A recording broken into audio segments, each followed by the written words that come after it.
which is the day 2. Today we'll be continuing what we had yesterday, which is talking about the dynamic production models and different use cases and utilization for them. Yesterday we talked about how oil and gas wells can be modeled and how different issues or different production strategies can be implemented using these types of softwares. Today we'll be talking about surface connection and facilities plus flow assurance. So basically, the way that these softwares work is that before even the software was constructed, there was something called a mathematical model. And a mathematical model is just a mathematical equation that can represent the flow phenomena that's happening in something called the flow loop or the flow facility. On your right, you have something called a flow loop, which is after SINTEF, which is a Norwegian flow loop, one of the pioneering facilities that are doing studies on multi-phase flow on that are actually they are generalized for oil and gas wells and flow lines. And once you get results from these types of flows, you have to convert these results into useful equations. And this is what they have been doing in Olga and other softwares like LiDAFlow. So basically, you have this generic model that's usually calibrated to whatever they acquire empirically from and mechanistically from these types of flow loops, and they plug it back in the software, and then they release updated versions of those flow models. So you can think of softwares like Olga and LiDAFlow and other softwares in the same caliber that those softwares are constantly updated, unlike the other empirical correlations like H-Brown, Biggs and Brill, and Goviar and Aziz. Those correlations are constructed back then, and they are never updated unless there is a modification to it by another researcher. But these types of flow models like Olga and LiDAFlow, they are constantly updated almost on a yearly basis.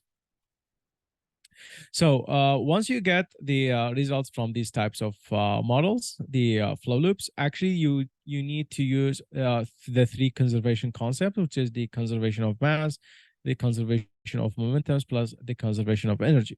So the conservation of mass is very simple. Whatever you have going in, for example, flow rate in should be flow rate out, unless you have some leakage or some accumulation in the system. The conservation of momentum is actually just the balances of pressure in the overall system, and the conservation of energy is the overall heat exchange or the heat transfer that's happening in the system. The equations that are presented on this slide, they are actually only for the second conservation, which is the conservation of momentum. This one. So the conservation of momentum is one of the hardest conservations to solve for. For example, in order to achieve the solving for conservation of momentum to a highest degree of accuracy, you have to divide your equation in actual 3 layers. So your flow will be in 3 layers like this. So assume this cross section is a pipeline. So on the top, you will have the gas, and in the middle, you will have the oil, and on the bottom, you will have water. And for each layer, you have to actually construct an equation that represents the balances of the pressures in this system. And usually there is an interaction between these 3 sets of equation. And these interactions usually are solved by Olga and LiDAFlow. So you don't need to actually keep track of these. So this is one of those conservations. So this set of equation only for momentum. There's another set of equation for the mass conservation, and plus there is another word for energy. So you can see the equations behind this types of model. They are huge. Plus there is some degree of empiricality to it. And yeah, so basically these equation, I'm not trying to exaggerate and be pessimistic, but sometimes they are impossible to solve if you are trying to do this in Excel or some other software that you use to do it. So basically, you need to use a commercial software to do these types of work. So what can we derive from these types of equation using the surface connection and facility as our target? So the most important thing that we usually drive from these types of model is the study of flow assurance. So basically what a flow assurance is a terminology coined by Petrobras in 1994. This terminology now became a very generic terminology that actually encompasses and encloses all the problems that can occur in oil and gas fields that's specifically related to production problems. So you can use this type of model in order to study these types of issues. And to study flow assurance, you have to know a couple of things. So the first thing that you need to know about when the problem is happening and where does it happening and the actual causes behind this problem. So this is one of the key things that you need to know about before you go ahead and create flow assurance studies. And usually these can be monitored or can be observed in the field. However, if you do not have like a design in the field, or if you are working in the feed stage, so basically in every project there's something called feed stage. So basically this is front end engineering design. So at this stage, all the documents and all the designs are prepared for the project. So in this phase of the project, softwares like Olga and LeaderFlow are used in order to evaluate different problems that might occur down the road after the construction and during the operation. So the second thing that we usually do in the flow assurance, and it's a study actually, we will observe and monitor the flow behavior and the flow pattern. So do we have a flow increasing or decreasing? And is the pattern stable or the pattern is changing over time? And what's the degree of the pattern change over time? So is it a fast change or it's a slow change? So all of these things can be answered if you have a good quality commercial software that can assist you in that. Plus, you can see these systems or this dynamic production system, they solve a very complex phenomena which are related to the fluid flow. So one of those phenomena that usually happens in these types of models is actually the change of fluid properties over time. And there is a distribution of these fluid properties along the production path. And these are usually captured very well in these types of models. So I will give you an example. Assume that we have a subsea tieback. So we have a wellhead or a cluster of wellheads in the subsea. So this is main sea level. And you have this flow line that's flowing from the seabed and it's going to the FPSO, which is the production facility in the subsea or on the sea level. So whenever you decide to shut in this flow line for some reason, you can see the fluid that are flowing in the flow lines, they are hot. However, the environment in the sea, it's very cold. So there will be a heat exchange or heat transfer between those two components. And the degree that the problem will rise and the fluid property will change due to the cooling off effect, it's usually unknown unless you use these types of complex software. So this is extremely crucial. These studies are extremely crucial whenever you're trying to shut down these types of pipelines that goes to subsea. Plus, you can, using flow assurance and flow assurance models, you can actually study the problems that are related to the production efficiency. For example, if you have a field that's maturing and the production is constantly declining, you can use the decline rate of reservoir pressures, and you can link a reservoir to your dynamic well model, so you can actually predict whenever the well actually shuts itself or the well requires a workover in order to increase its productivity. So basically, this will help you to schedule your workovers. Plus, you can use these types of models in order to predict a more complex issues, which is known as the deposition issues. Deposition is basically the accumulation of the organic or non-organic matters in the pipelines and the well, and this will eventually lead into a blockage and pipeline plugging. And you can use these types of models to study these issues as well. You can investigate the effect of the trains or the ups and downs in your in the well profile and the production line profile. You can study these effects on the production as well, and how stable the fluid is going to your production system. Plus, you can study the various effects of reservoir pressure decline and when it's going to decline, and the change of saturation near wellbore. So you can actually study all of these parameters and how it can affect your production system overall. So basically, this is all what is flow assurance is all about. And one of the most important aspects of flow assurance is the deposition and the plugging. So the deposition, as we talked about earlier, is just deposition of organic or non-organic matter, and sometimes both in your pipeline. For example, you can have wax deposited. It can be asphaltene deposition. You can have some solids like sand or silt coming from the production formation. Plus, you can have some hydrates or some water freezing out due to high delta pressure in some area in your production system. So this is solely usually happens in gas wells or wells that have extremely high GOR. So this is gas well or GOR is very high. So basically, all of these issues can be studied, and integrated studies can be created to tackle these types of problems. So what types of data actually you need in order to study flow assurance? You still need the same set of data that we have talked about yesterday or in the previous session, part 1 of this webinar. You need the daily data and you need the sporadic data. Plus, additionally, you will need the fluid data. So basically, the fluid data are the compositional data, not just the black oil properties like the API and the water cut. No, you will need the actual composition of the oil that's flowing from the reservoir, because once you know the composition, you can predict how those composition and how different properties can change with time and with the change in temperature and pressure.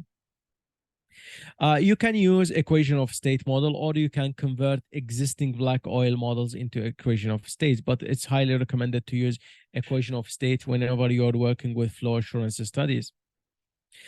Plus, if you're expecting some form of deposition like asphaltene, wax, or any types of deposition, to be honest, you need to construct something known as a deposition envelope, or sometimes known as wax envelope, asphaltene envelope, or whatever envelope that you're working on. So basically, these envelopes are constructed on top of the phase behavior plots.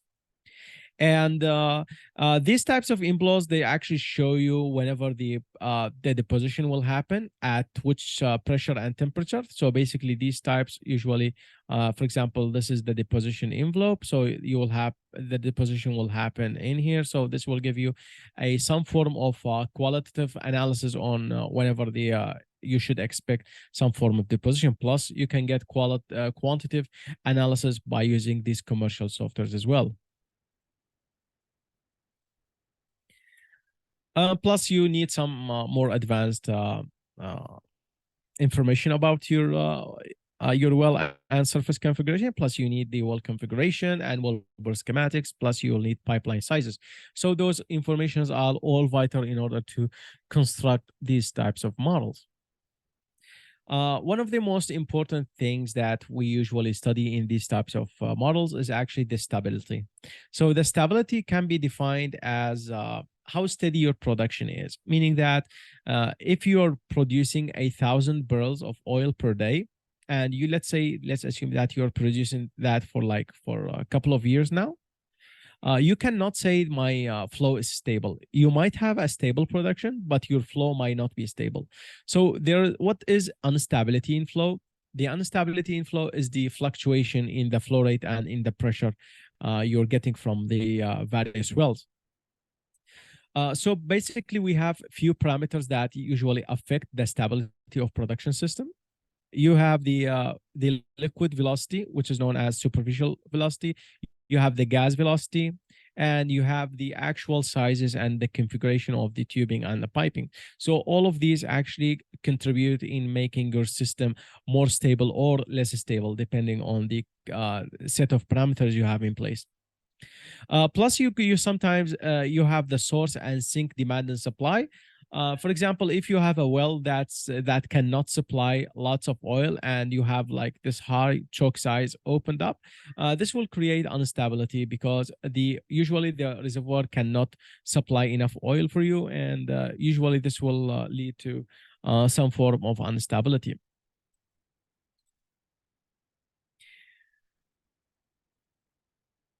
So basically, instability can come in many shapes and forms. So one of the forms of instability is known as slugging. Slugging, actually, when you have batches of liquid and gas coming at the same time, or coming consecutively in the production system.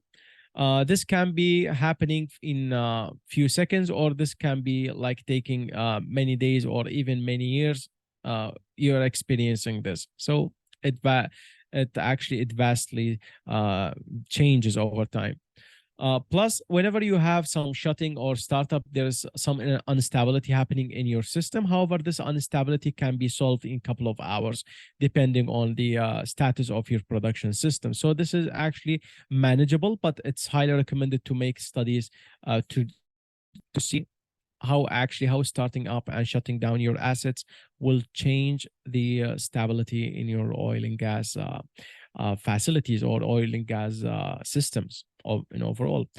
Plus, sometimes you will get some orders to ramp up or ramp down the production. So ramping up or ramping down the production is meaning that you need to increase or decrease the overall production from your field. This is usually some management decision. This is not just some single engineer decision. Ramping up the production actually involves lots of studies and lots of calculations. Ramping down the production can be the same. So basically, one of the infamous examples of ramping down is whenever you have uh, some situation in the field, for example, some security breaches or something, you might need to stop the production overall or ramp down your production. Plus, one of the ramp downs that we had is in the COVID-19 period, where most companies, they ramp down the production. However, ramping down the production without using dynamic models is always risky, because you will have some asset that will not respond very well to these ramp downs. Plus, you can expect some instability from time-dependent pressure drops. What is time-dependent pressure drops? So those pressure drops that usually happen in the reservoir and you cannot control them. So basically, in order to model these, we have a couple of things. You can use the regular IPR, or you can use the more advanced model, which is the NWR. It's known as the near well models. Or near well reservoir models.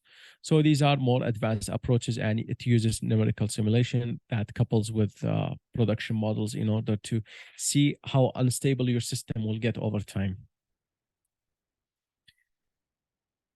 Now, the slugging is one of the most important phenomena that usually people study using these types of models. So Olga provides you with a couple of ways to actually to track your slugs. So the first way is using the Olga standard model, where you can actually observe slugging as a flow pattern.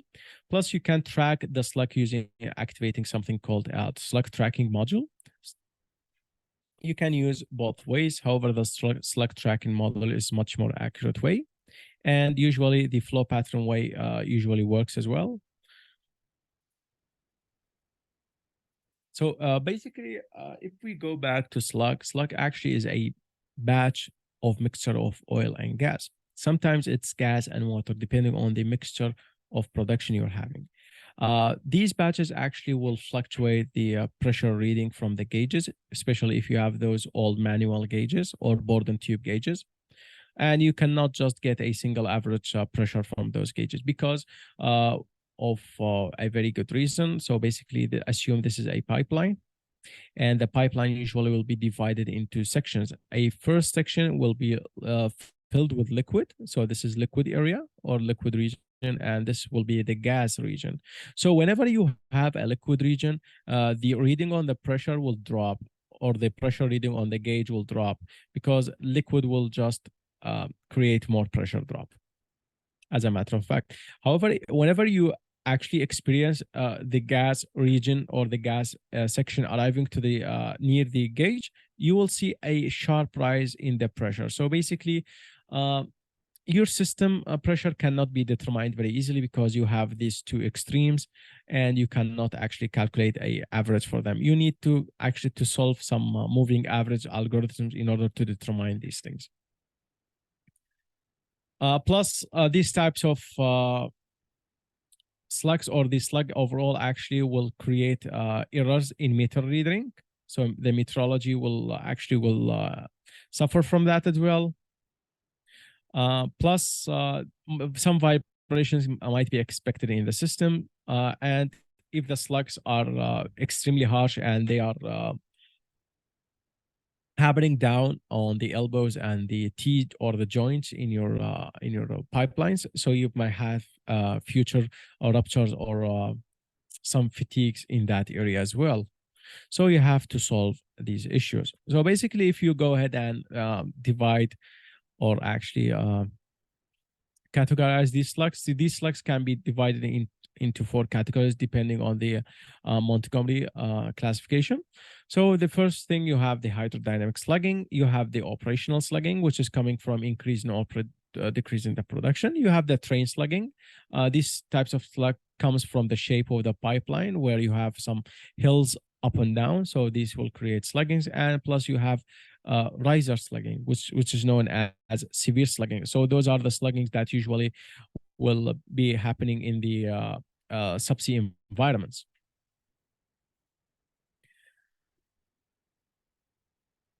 So in order to avoid slugging, you can actually implement few strategies. So one of the strategies to implement is actually to avoid slugging by design. So you can design your pipelines and your tubing in a way that it minimizes the slugging, at least in the near future.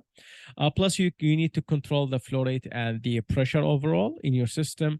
And if you cannot actually achieve those 2 points, you can always revert to designing slug catchers. So these types of models like Olga, actually, they can help you to design slug catchers by calculating the surge volumes or the amount of accumulated liquid over some period of time.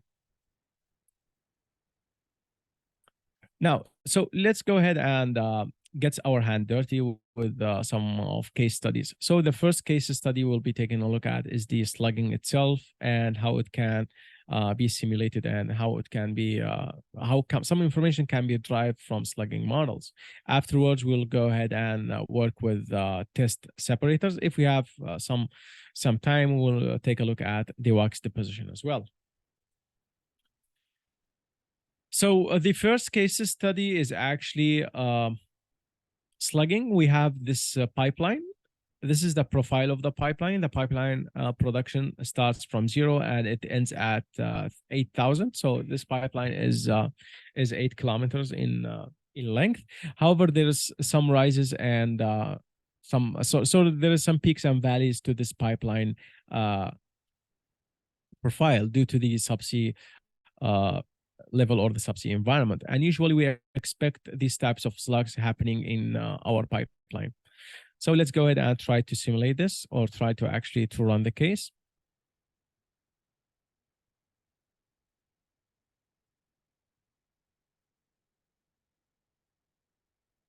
So basically we have 2 portions, or actually 2 sections of this model. So the first section is actually the inlet of the fluid, where the fluid that actually enters the system. This can be a cluster of wells, it can be a pump, it can be anything that provides you with the source of hydrocarbon mixtures. And the other part of this model is the outlet, where does this system is going out. This can be an FPSO, a subsea platform, or it can be land wellhead. Well, it can be anything. It can be any receiving destination. Plus, we have some choke that we can manipulate. plate. If you double click on the branch itself, the branch is the pipeline actually. So in the branch, you can view all of these profiles for the flow line. You can just go ahead and zoom on the pipeline portion. You can see how vastly is the shape or the profile of the pipeline and the elevation is changing due to the elevation of the environment that the pipeline is laid on. These change in shapes actually they will increase the potential slug that will be generated. And after all, we have some riser that's connected to our subsea pipeline. So this riser actually we will expect some form of slugging that also happens in the base of the riser. So let's go ahead and run the simulation.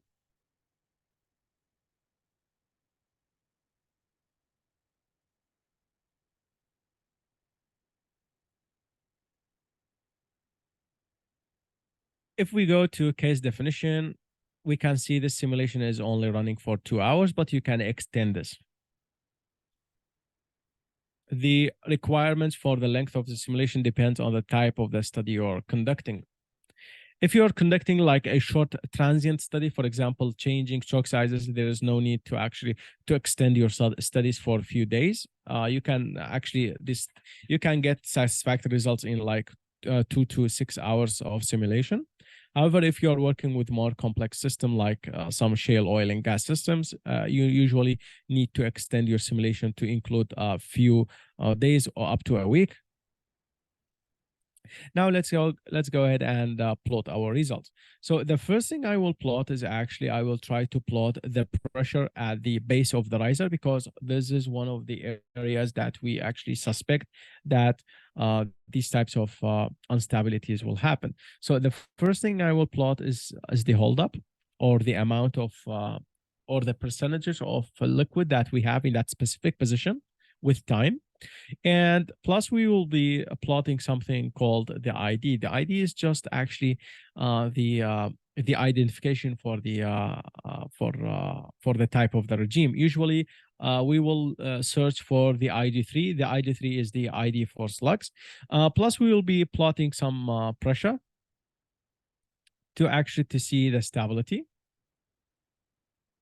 Let me just search for the pressure. Let's click on OK. So after the simulation finishes, so let me just convert this into hours. So the simulation is already finished. It completed 2 hours of simulations. Now, let me just do one thing. I will just hide the ID and I will hide the pressure. The only thing I will keep is the holdup. So let's just start by little steps. So the first step is to check the holdup. You can see the holdup in the base of the riser. This is basically in just one single position for 2 hours.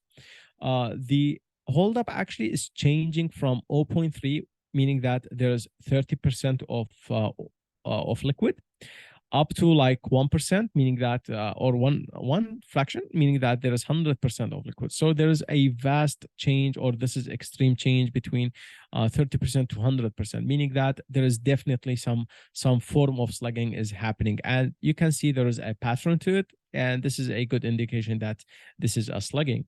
So this is not happening due to some operational parameters, meaning that you're opening or closing choke. No, this is persistent, and it will continue maybe like to a few months even. So this is the first parameter. So let's go ahead and add another parameter, which is the pressure.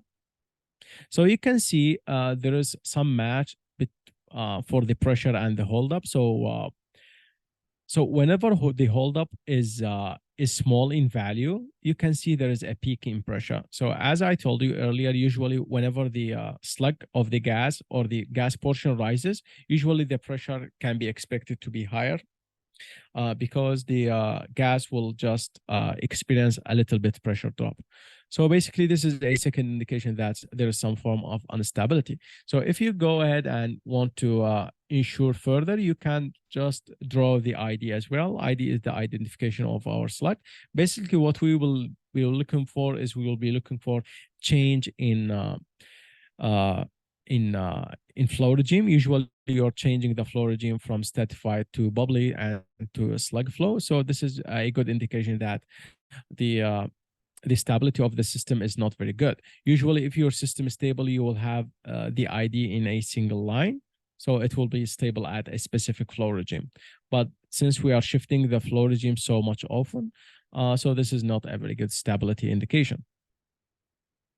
Now, what we can do in order to solve this issue, we can have multiple strategies. However, one of the few strategies that I would recommend is actually to manipulate the topside choke. Topside choke is the chokes that usually sits on the FPSO, on the subsea platform.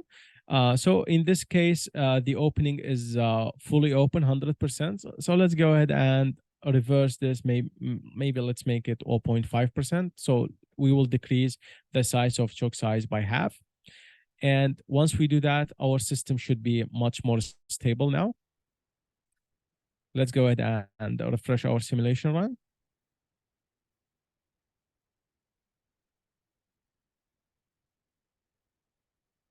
Let's wait our simulation to finish up. The severity of the slug actually reduced. However, there is still some instability to the system. But you can see now the hold up and the ID change is less often or less frequent, but there is still some stability, instability to the system. What we can do is actually we can further decrease the choke size by half. So let's make this 0.25. So basically, this is one of the strategies that usually you need to implement in order to control the slugging.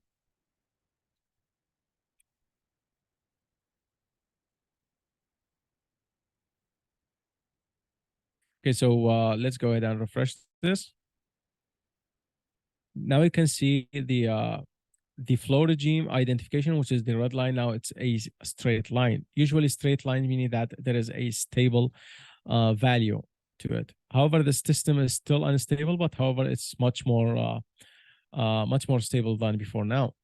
However, there is some instability to it. For example, those spikes in pressure and the holdup. You can solve this by further decreasing the choke size, but however, the economics of this choke size reduction has to be studied. So this is the first case study. The second case study actually is related to simulation of the production test. So basically, we have this production model where there is two wells are connected to the same header or the same test header. One of the wells is offline and the other well is just producing. So we will actually investigate the first well, and then we will open up the second well for production again. And once we open the second well for production, we'll investigate if there is instability in the system or if the separator is not handling the production very well. Let's go back to our software and we will go to production system.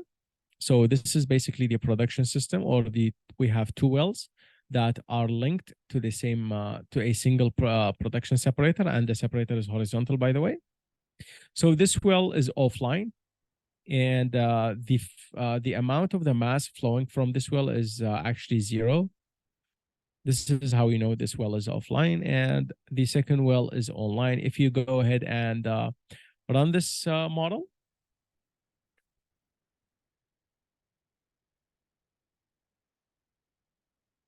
and wait for the results, what you can do meanwhile, you can go ahead and plot your things.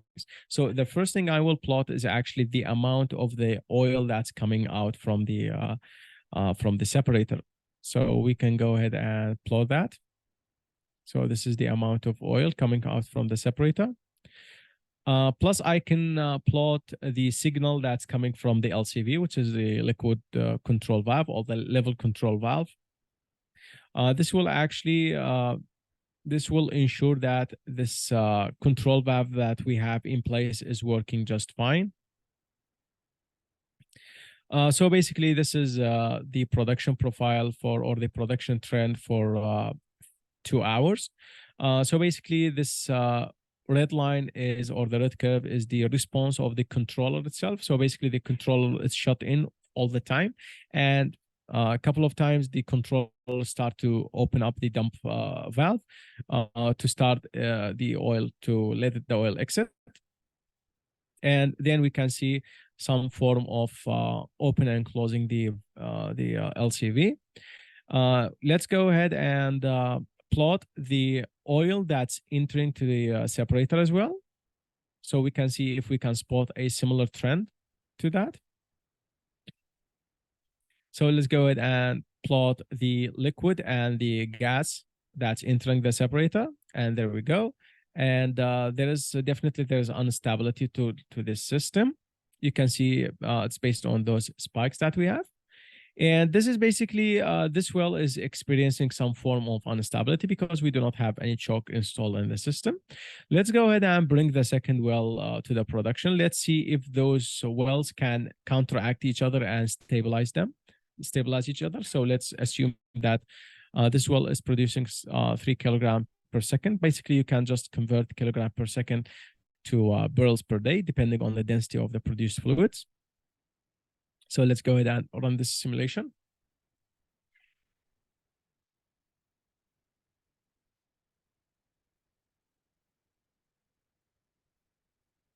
Yeah, now we can see the system is a little bit more stable than before.